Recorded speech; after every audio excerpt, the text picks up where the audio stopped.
안녕하세요.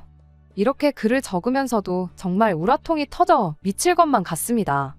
어려운 형편에도 열심히 노력해온 20년 결혼 생활이 말 그대로 하루아침에 물거품이 되게 생겼거든요. 장남이 최고라고 여기던 시어머니도 장남인 아주버님도 모두 문제지만 사실 가장 큰 문제는 다른 사람이 아니고 저희 남편이에요. 그렇다 보니 어디 가서 푸념도 못하겠고 더더욱이 미치고 팔짝 뛸 노릇이네요. 남편과는 1년에 연애 후 결혼을 했습니다. 중매로 팔려나가듯 결혼하는 것보다야 연애 결혼이 훨씬 낫다고 생각했죠. 다른 것보다 남편의 착한 심성 하나가 참 마음에 들었어요. 세심한 배려와 양보가 몸에 배어있는 게 참 가정교육을 잘 받은 사람이구나 싶었습니다. 그런데 살아보니까 그게 가정교육을 잘 받아서 몸에 배어버린 습관이 아니었네요. 그리고 사람이 자기 입속 못 챙기고 양보만 하고 있으니 그건 그거대로 답답해서 죽을 뻔했습니다. 저희 결혼할 때만 해도 남자가 집 해오고 여자가 혼수하는 게 어찌 보면 당연하다는 듯한 분위기였어요. 하지만 저희는 맨 땅에 헤딩하듯 아무것도 없이 시작했지요. 연애하는 동안 남편이 금전적으로 허덕이고 있다는 느낌은 없지 않아 있었지만 저희 집 또한 넉넉한 형편이 아니었다 보니 그 부분에 대해서는 크게 신경 쓰지도 않았고 문제 삼지도 않았습니다. 아직도 시댁에 처음 인사드리러 갔을 때가 마치 어제 일처럼 선명하게 기억이 납니다.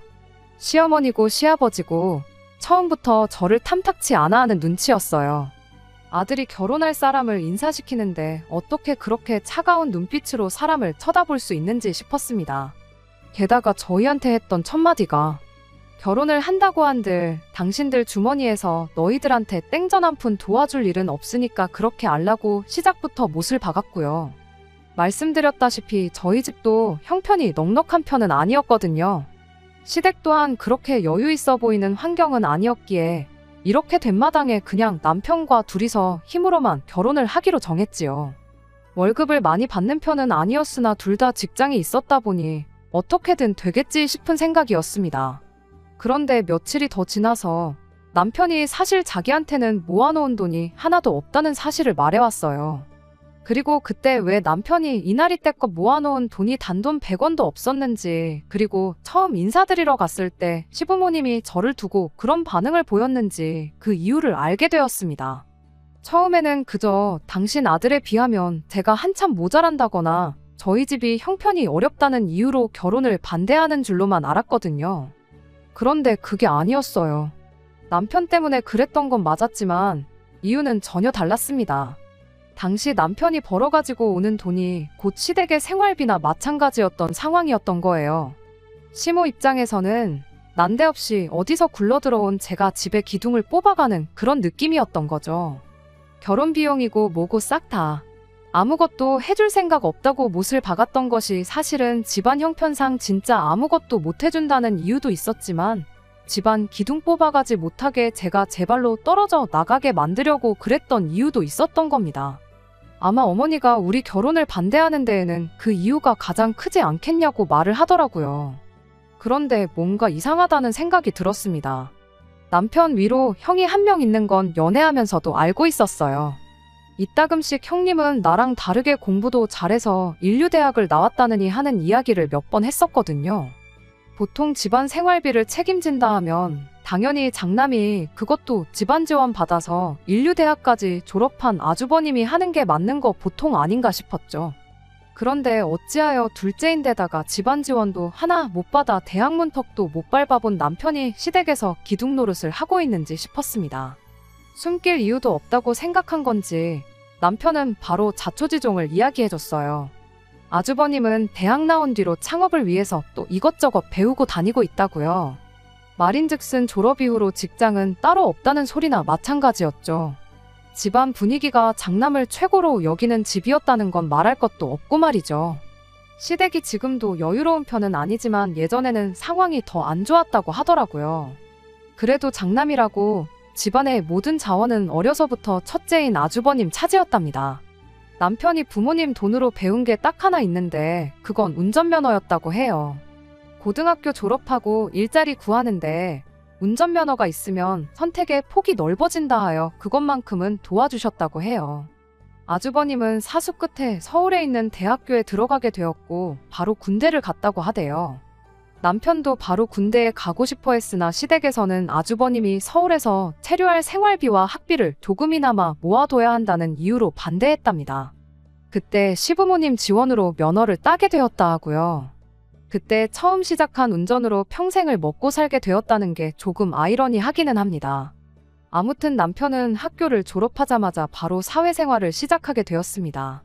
버는 돈은 족족이 아주버님의 편안한 학교 생활을 위한 저금이 되었다 하고요. 워낙에 장남이 귀한 집이었다 보니 둘째인 남편이 번 돈이 전부 아주버님 주머니로 들어갔던 겁니다.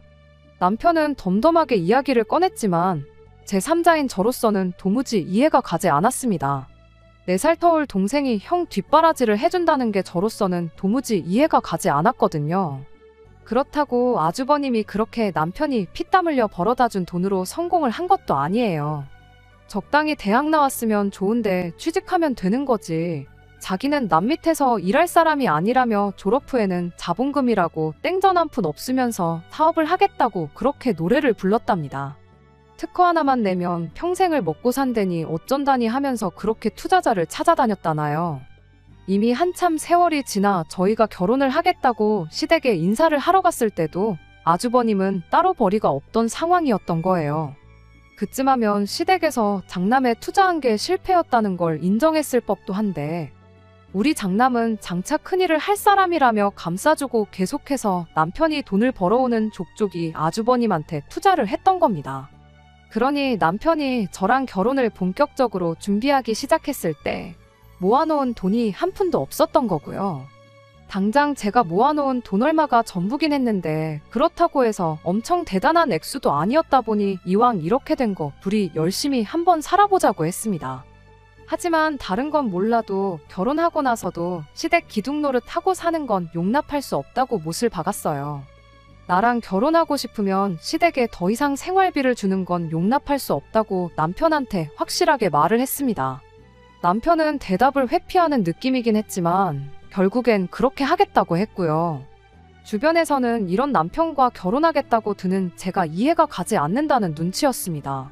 그때는 몰랐는데 지금 시간을 돌려서 과거로 돌아갈 수만 있다면 저부터가 저를 말렸을 것 같아요. 하지만 그때는 남편에게 갖고 있는 신뢰가 컸어요.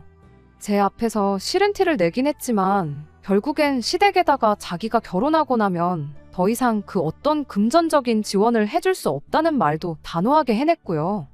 당장은 조금 부족할지언정 책임감 있고 심성 고운 이 사람, 할 때는 하는 이 사람하고 함께라면 앞으로 행복하게 살 수 있을 거라는 생각을 갖게 되었죠.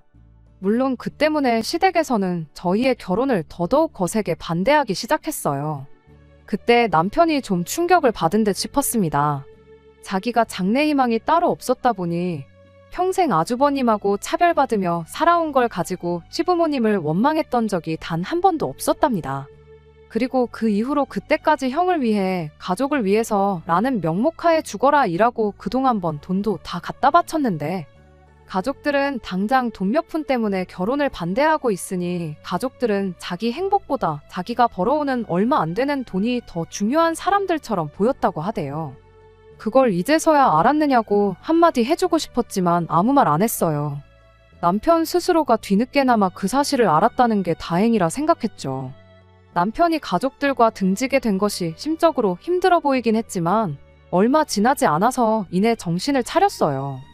어쨌든 일이 이미 이렇게 돼버린 거 한편으로는 홀가분하다는 시기였거든요. 혼주석에 부모님도 없이 결혼하게 생겨서 미안하다. 한참 이런 이야기 나누고 있던 중에 난데없이 시어머니한테서 잠깐 좀 만나자는 연락을 받게 되었습니다. 나를 잡아 시댁에 방문했더니 웬일로 저희를 반겨줬어요.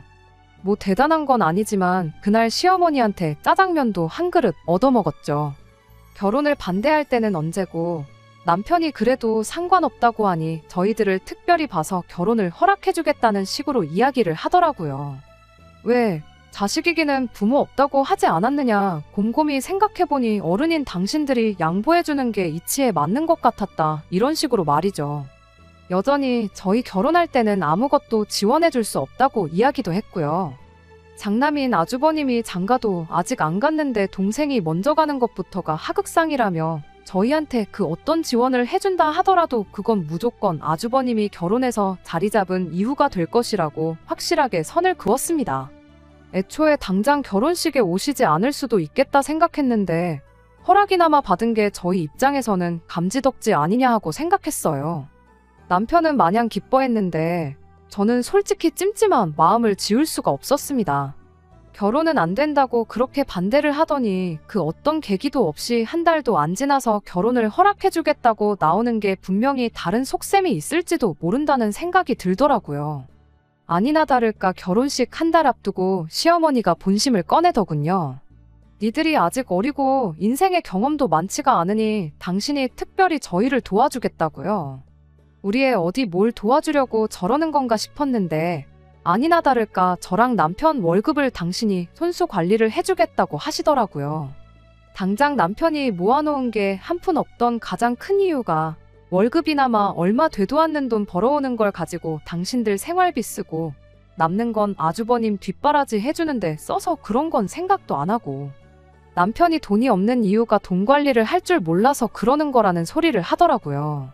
차라리 고양이한테 생선을 맡기지 이건 뭐 이젠 제가 벌어오는 돈까지 전부 아주버님 뒷바라지 하는데 쓰겠다는 말로밖에 들리지 않았습니다. 그 와중에 남편은 설마 내 돈만 있으면 몰라도 어머니가 당신 돈에까지 손을 대시겠냐며 한번 믿고 맡겨보자는 식으로 나왔어요. 당연히 저는 싫다고 했죠.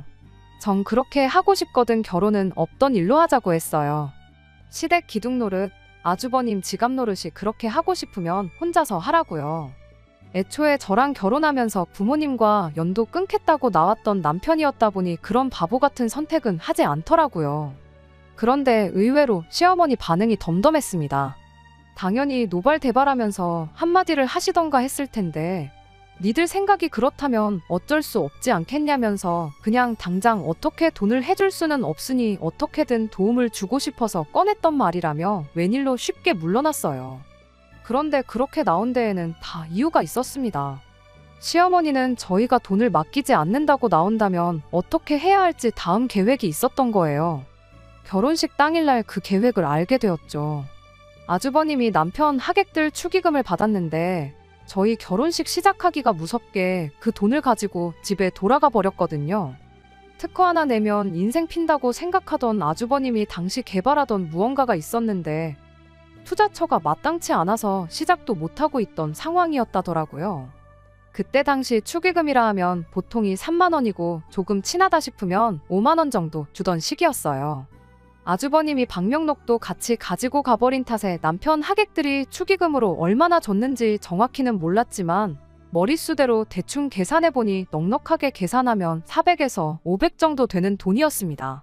단돈 500만 원 투자받을 곳도 없고 당장에 남편이 시댁에 생활비 지원을 끊었다고 해도 그 돈 보태줄 상황이 안 돼서 계획적으로 결혼하는 동생, 결혼하는 아들 축의금을 들고 날랐다니 정말 이 사람들이 가족은 맞는가 싶었어요. 이게 말이나 되는 상황이냐 묻는 말에 시어머니는 어디 네 결혼식에 온 사람들이 다 네 하객들인 줄 아느냐고 당신과 아버님이 여태껏 남의 결혼식 다니면서 뿌린 돈 돌려받은 건데 어디서 축의금이 니들 거라고 우기고 있느냐. 원래도 축의금 들어온 건 부모한테 돌려주는 돈이다 하면서 축의금에 대한 소유권을 주장하셨어요. 굳이 따진다면 시부모님 하객은 그렇게 많지 않았고 대부분이 남편이 그동안 여기저기서 사회생활하면서 쌓아온 인맥들이 대부분이었어요. 그 자리에서 시시비비를 가린다면 가리겠지만 이미 방명록마저 사라진 와중에 그 사람들 다시 불러 모아 얼마를 냈는지 남편 하객인지 시부모님 하객인지 확인해 볼 수도 없는 노릇이었죠. 하지만 한편으로는 오히려 마음이 편하더라고요. 그 와중에도 그 푼돈을 어떻게든 챙기고 싶어서 몰래 가져갈 계획을 세웠던 게 남편한테는 여태껏 느꼈던 그 무엇보다 큰 배신감으로 돌아왔기 때문입니다. 남편은 그 돈은 그냥 자기가 어머니 드리는 걸로 하겠다고 대신 그 돈이 내가 어머니한테 드릴 수 있는 마지막 돈이라고 단호하게 못을 박았습니다. 어머님도 그제서야 노발대발 큰 소리를 치셨고요. 아들 새끼 키워봐야 아무 소용없네. 싸가지가 있네 없네 그런 이야기를 하면서 누가 들으면 뭐 네가 한 달에 1,000만 원씩 벌어다 준 줄 알겠다고 네가 벌어다주는 푼돈 이제 필요 없다. 여자애 환장해서 가족도 못 알아보는 놈 나도 아들 대접 해줄 생각 없다며 어디 둘이서 잘 먹고 잘 살아보라고 적반하장으로 나왔어요. 그 덕에 결혼하자마자부터 시댁과는 완전히 연을 끊고 결혼 생활을 시작할 수 있었습니다. 오히려 결혼하고 나면 저희한테 얼마라도 생활비를 요구하지 않을까 걱정이었는데 그 부분만큼은 다행이다 싶었어요. 하지만 아무래도 없이 시작한 결혼이었다 보니 처음에는 어디 가서 말도 못할 만큼 억척스럽게 살았어요. 신혼집이라고 방 하나 딸린 반지하에서 시작을 했습니다. 결혼 첫 해를 넘기면서 아이가 생기면서 친정집에 들어가 결혼 생활을 시작했고요. 친정도움은 받고 싶지 않았으나 당장 제가 일을 하지 않으면 가게에 직접적으로 타격을 입을 만큼 상황이 여의치 않았다 보니 어쩔 수 없는 선택이었습니다. 여름만 되면 곰팡이 냄새가 스멀스멀 올라오는 반지하였는데 그게 산모인 저와 아이한테도 좋을 것 같지 않았기도 하고요. 예정일 2주 전까지 출근했고 아이 태어나고 나서도 딱 한 달 몸추스르고 바로 출근했어요. 아이는 친정어머니께서 대신 돌봐주셨어요. 남편과는 상의 끝에 매달 100만 원씩 드리기로 했지요. 20년 전이라 할지라도 아이 봐주는 대신 드리는 돈 치고는 많이 적은 금액이었습니다. 친정 부모님께서 저희 결혼할 때 하나 보태주지 못했던 게 마음에 걸리신다며 저희한테 따로 생활비를 요구하신 적도 없었고요. 관리비며 심지어 저희 먹는 밥값까지 하나 저희한테 받지를 않으셨는데 아이까지 봐주시고 100만 원이면 솔직히 얼마 드렸다고 생각하지 않아요. 그런데 이걸 이유로 남편과 처음 문제가 생기게 되었습니다. 하루는 남편이 이 정도 시간이 지났으면 시어머니와 다시 연락을 하고 지내도 되지 않겠냐는 이야기를 해왔어요. 솔직히 내키는 이야기는 아니었습니다. 아이도 태어났는데 아이가 자라면서 외할머니, 외할아버지만 있는 게 아니고 친할머니, 친할아버지도 있다는 걸 알아야 하지 않겠느냐는 이유였지요. 친정 부모님께서도 암만 일이 그렇게 되어 연을 끊고 지내기로 했다 할지라도 부모 자식 간인데 얼마나 그립겠냐면서 저보고 조금만 마음의 문을 열어달라고까지 하셨어요. 남편 말 맞다나 우리 아이한테도 할머니 할아버지에 대한 존재를 숨겨야 할 이유가 없다고 생각했기에 결국 그렇게 하자고 했지요. 그 후로 며칠 지나지 않아 시댁과 연락을 하게 되었어요. 아무리 장남이 귀한 집이라 해도 3년 가까운 시간 동안 연락 한 통 없이 지냈다 보니 둘째가 많이 그리웠나 본지 시부모님은 저희를 반갑게 맞이해 주셨습니다. 특허를 내겠다고 졸업 후부터 10년 가까이 허송세월 보내던 아주버님도 남편의 경제적인 지원이 끊기고 시댁에도 돈이 떨어지게 되니 어쩔 수 없이 사업 욕심을 버리고 직장을 구했다고 하더라고요. 시댁은 아주버님이 벌어오는 돈으로 생활을 하고 있다고 하고요. 이제야 드디어 아주버님도 정신 차리고 장남 노릇을 하고 있구나 싶었어요. 적어도 2번 다시 남편 돈으로 아주버님 뒷바라지를 해주겠다는 말은 나오지 않겠구나 안심이 되었습니다. 우여곡절이 있었지만 다시 정상적인 가족이 되었구나 생각했는데 다시 시댁과 교류를 하게 된 지 단 2달도 안 돼서 일이 터져버리고 말았어요. 하루는 정말 뜬금없이 시어머니가 저에게 전화를 걸어와서는 친정에는 그렇게 돈을 퍼다 주면서 시댁은 나 몰라라 하면 안 된다. 양가를 똑같이 챙겨야지 사람이 그러는 거 아니다 하면서 역정을 내기 시작했어요. 분위기를 보아하니 남편이 시어머니한테 저희가 친정에 매달 100만 원을 드리고 있다는 이야기를 했다는 걸 단번에 알 수 있었습니다.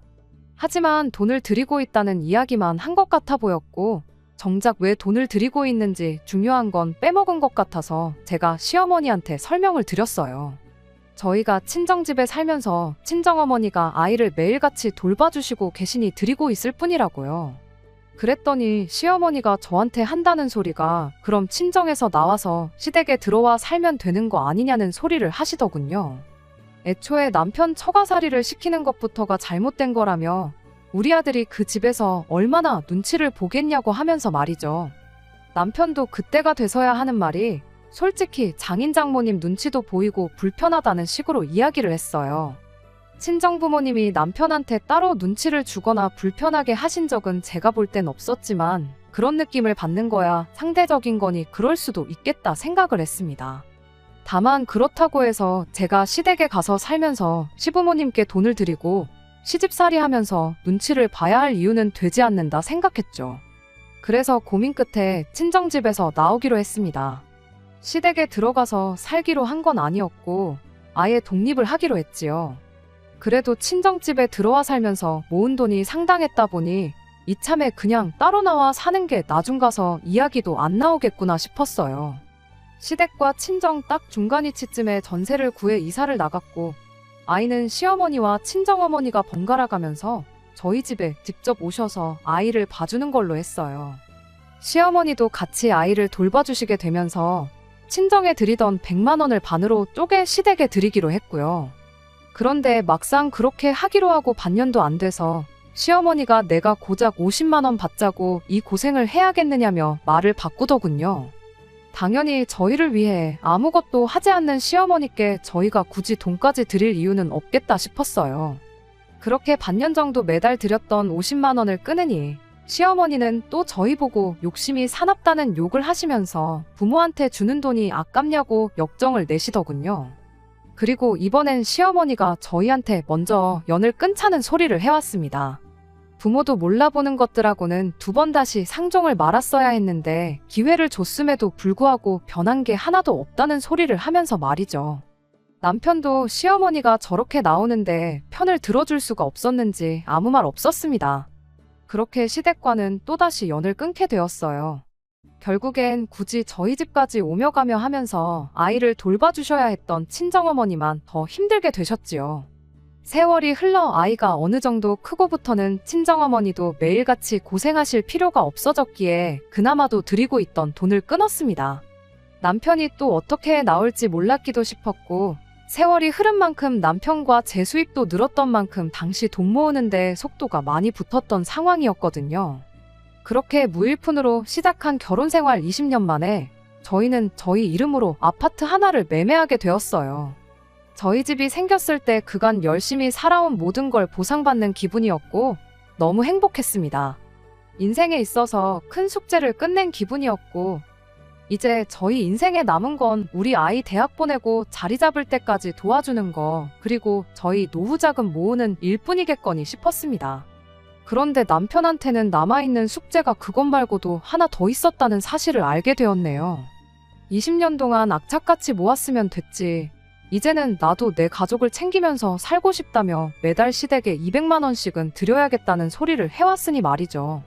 당최 시부모님이 당신을 위해 해준 게 뭐가 있길래 그렇게 효도를 못해서 안달이냐고 저도 이번만큼은 그냥 넘어가지 않았어요. 아이 대학 공부는 어떻게 시킬 거며 우리 노후 자금은 또 어떻게 할 거냐 따졌더니 자기도 대학 안 나오고 이만큼 먹고 살지 않냐. 세상이 많이 변했다. 요즘 세상의 대학은 선택이지 필수가 아니라는 소리를 하더군요. 당신이 나랑 결혼 안 했으면 이만큼 돈이나 모았을 줄 아느냐. 그때부터 지금까지 시부모님이며 아주버님 지갑 노릇이나 하면서 살고 있었을 거다. 잔인하게 한마디 해줬습니다. 자꾸 그동안 못해온 자식돌이 찾지 말고 현실을 좀 보라는 취지였어요. 그런데 그 와중에 남편은 또 자기 가족들을 찾더라고요. 형님이 아직도 결혼도 안 하고 부모님 모시고 살고 있는 거 모르냐. 너랑 결혼 안 했어도 형님이 직장을 구해 알아서 장남 노릇을 했었을 거다 하면서요. 기껏 시댁 호구 노릇 탈출시켜줬더니 저한테 한다는 소리가 저런 말이라니 정말 어이가 없어서 말도 안 나왔습니다. 남편한테는 나는 이제 와서 시댁에 다시 잘해주고 싶지도 않고 그렇게 큰 돈을 매달 퍼주고 싶은 생각도 없으니 당신 알아서 하라고 했습니다. 단지 우리 아이 미래를 대비해주기 위해 모으는 돈, 생활비 절반, 그리고 노후 자금으로 저축하는 돈 이렇게만 내라고 했어요. 나머지 당신 돈에 대해서는 1,000원짜리 한 장도 탐내지 않을 테니 시댁에 퍼주든 마음대로 하라고요. 아주버님이 부모님을 모셔야 한다는 책임감에 결혼을 안 했다고 생각하지는 않습니다. 지난 세월 동안 결혼할 상대가 생겼었다고 해도 저런 시부모를 모시고 평생을 살아야 한다는 걸 깨닫고 도망간 여자들이 한둘이 아닐 거라는 생각밖에 안 들어요. 철들 무렵부터 집에 퍼주는 걸 당연히 살았다 보니 뭐가 똥이고 뭐가 된장인지 구분도 못하는 사람을 여지껏 심성이 착한 사람이라고 착각한 제 잘못이기도 하겠지요. 평생을 아주버님한테 다 빼앗긴 거나 마찬가지인데 아무리 가족이 최고라고 한들 저렇게까지 하고 싶은 건가 싶네요. 20년 동안 부모와 소원하고 지낸 게 내 탓이라는 듯 생각하는 것 같은데 그럼 애초에 반대하는 결혼을 왜 한 건지 싶고 여지껏 열심히 살아온 게 물거품이 돼버린 것 같아 그저 요즘은 하루하루가 심란할 뿐입니다. 어떻게 남편한테 정신 차리라고 따끔하게 해줄 말 한마디 없을까요? 하기야 제 말도 이렇게 안 듣는데 다른 사람 말이라고 들을까 싶기도 하네요. 20년 세월 열심히 살아온 날들 중 이렇게 후회되는 날은 또 처음이네요. 안녕하세요. 1년 만에 이렇게 다시 찾아뵙게 되었습니다. 남편이 시댁에 200씩 퍼주겠다는 말이 나오고 결국 3개월 뒤에 남편과 이혼을 하게 되었어요. 참으로 황당한 일이 아닐 수 없습니다. 남편이 하루는 시댁에 다녀오더니 저한테 달마다 200 주는 일은 없던 걸로 하겠다는 말을 꺼내왔었어요. 그렇게 퍼주고 싶다던 사람이 왜 갑자기 마음이 변한 걸까? 또 시댁에서 시부모님한테 대여서 온 건 아닐까 싶었는데 그게 아니고 저한테 거래를 하나 하자고 하더라고요. 알고 보니 자기 돈으로 200씩 주는 건 부담스러웠나 보더라고요. 그도 그럴게 생활비랑 저축하는 돈 저한테 보내주고 시댁에 200씩 퍼주게 되면 자기 손에 남아떨어지는 게 하나 없으니 그렇게 하기는 싫었던 거예요. 대신 저한테 말하길 집으로 대출을 받아서 1억을 일시불로 시댁에 주면 어떻겠냐고 하더라고요. 일시불 1억이 어디서 나온 돈인가 했더니 사업 타령하던 아주버님이 정신 못 차리고 또 호구 동생을 꼬드긴 거였어요. 그놈의 특허 타령은 20년이 지나서도 여전하더군요. 남편이 시댁에 찾아가 이제는 효도하고 싶다는 말을 꺼냈을 때 아주버님이 그 타이밍을 놓치지 않고 남편에게 자기가 기가 막힌 사업 아이템이 있는데 차라리 거기에 투자를 해보는 건 어떻냐고 제안을 했다네요. 이건 출시만 하면 대박이 날 수밖에 없는 특허다. 똑똑한 형님이 그렇게 말했으니 실패할 걱정은 할 필요도 없다면서 일단 성공만 하면 투자금 1억 회수하는 건 시간 문제니 저한테도 투자할 기회를 준다는 식으로 선심 쓰듯 말을 꺼내더라고요. 형님이 대박만 내면 시부모님 노후 걱정은 물론이고 앞으로 우리들 나아가선 우리 아이까지 평생 떵떵거리면서 먹고 살 만큼 부자가 될 거라나요. 남편 딴에는 매달 200만 원 드리고 자기가 허덕이면서 사는 것보단 제 돈 절반이라도 좋으니 같이 투자를 하고 싶었던 거예요. 대충 계산해봐도 앞으로 남은 평생 매달 200씩 드리는 것보다 50개월치 미리 드렸다고 생각하는 게 남편한테는 100배 1000배 더 좋은 상황이었던 거죠. 우리가 집 산 지 얼마나 되었다고 그런 큰돈이 있겠냐고 따지니 남편이 집을 담보로 대출을 받자는 말도 없는 소리를 해왔고요. 결국 끝까지 거절했더니 남편은 그럼 이혼해서 재산 분할이라도 받아야겠다는 소리를 하더군요. 반협박성으로 한 말이었겠지만 그때 문득 이런 생각이 들더군요. 아주버님이 말한 대로 정말 성공을 하던지 말던지 간에 이런 일이 앞으로도 몇 번씩은 더 있지 않겠나 하는 생각이요. 평생을 호구로 살아온 사람이니만큼 부모님께 퍼주고 아주버님께 뜯기고 살지 않으면 적성이 풀리지 않는 사람인데 그걸 제가 어떻게 고치나 싶었어요. 20년 세월 중간중간 다시 연락을 했긴 했어도 대부분의 세월을 연을 끊고 살아왔는데도 불구하고 뭔가 여유가 생길 때마다 가족들한테 퍼주고 싶어하는 사람을 고칠 방법은 없다고 생각했고 결국 저는 남편의 이혼하자는 말에 그렇게 하자고 대답했습니다. 평생을 노력해서 갖게 된 내 집을 정리하고 싶은 마음은 없었다 보니 친정 부모님 집을 팔아서 재산 분할을 해주고 이혼을 했고 친정 부모님은 저희 집에서 같이 살기로 했어요. 그렇게 20년 결혼 생활을 허무하게 정리하게 되었습니다만 결과적으로는 잘 된 일이라 생각합니다. 얼마 전에 남편이 제 말을 들을 걸 그랬다며 연락을 해왔거든요. 아주버님이 남편 돈이며 시부모님 돈까지 털어먹고 잠수를 타버렸대요. 지난 20년 동안 자기가 부모님을 모셨으니 이젠 네가 모실 차례 아니겠냐 하고요. 누구 돈으로 공부하고 대학까지 졸업했는지는 아주버님한테는 중요한 게 아니었나 봅니다. 그간 사업하고 싶었는데 동생이 부모에 대한 지원을 끊는 바람에 자기가 부모님을 책임져야 했던 게 억울했다네요. 그래서 이번 기회에 시부모님 집담보로 대출받고 동생 이혼시켜서 재산분할 받아온 돈을 빼돌려 자기 자유를 찾으러 간 거예요. 남편은 이제 부모님도 그렇고 자기도 그렇고 오갈 곳이 없어졌다고 제발 그간 살아온 정을 봐서라도 자기를 다시 받아달라고 자기 좀 살려달라는 연락을 해온 거고요. 싫다고 거절했더니 그 와중에도 그럼 자기는 괜찮으니까 자기 부모님 머물 방 한 칸만 내달라는 소리를 하고 있더라고요. 당신 부모님이 아니라 당신만 혼자 돌아오겠다고 해도 싫다고 확실하게 거절해주고 남편과의 20년 인연의 종지부를 끊었습니다. 여태 살아온 정이 있으니 걱정이 안 된다면 거짓말이겠지만 그런 남편 다시 받아줬다간 제가 제 명에 못 살 것 같아 확실하게 마무리를 지었어요. 심성이 착한 사람 만나는 건 좋지만 착하기만 한 건 장점이 아니라 미련한 거라고 생각해요. 부디 우리 아이가 남편의 그런 점을 닮지 않았으면 싶습니다. 끝까지 들어주셔서 감사합니다. 오늘의 사연은 여기까지입니다. 구독과 좋아요, 알람 설정 부탁드리고 더 좋은 사연으로 다시 찾아뵙겠습니다. 감사합니다.